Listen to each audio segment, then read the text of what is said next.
na chu thir hian a lang si lo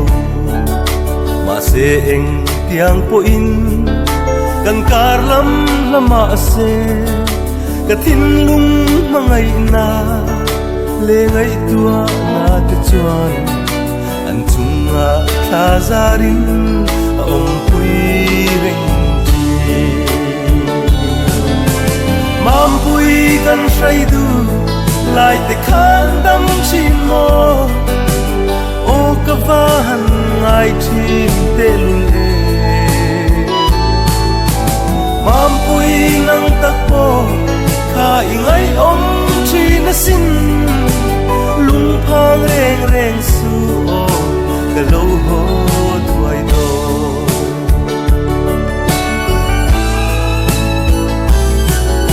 o ka mangai te u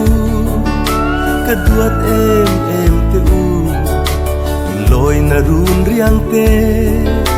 o in zal na lai khum lai tua lin len na te mi tha an na cham ring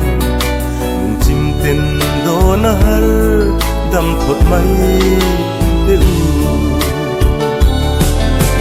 mam pui kan sai du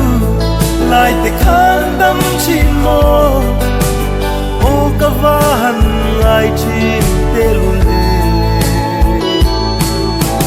mam pui nang tak po kha ingai om chi na sin lung phang reng reng su o ka lo ho tuai do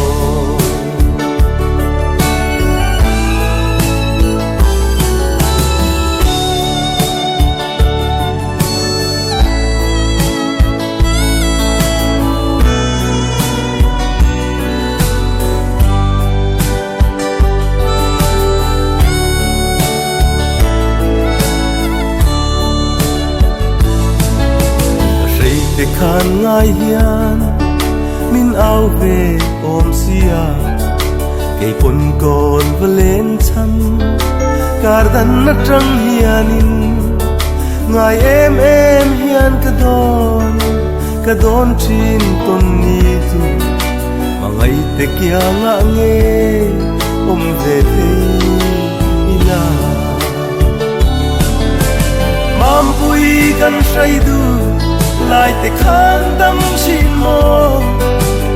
o ka van ngai chin te lun e mam pui nang tak po kha ingai om chi na sin lung phang reng reng su o ka lo ho tuai do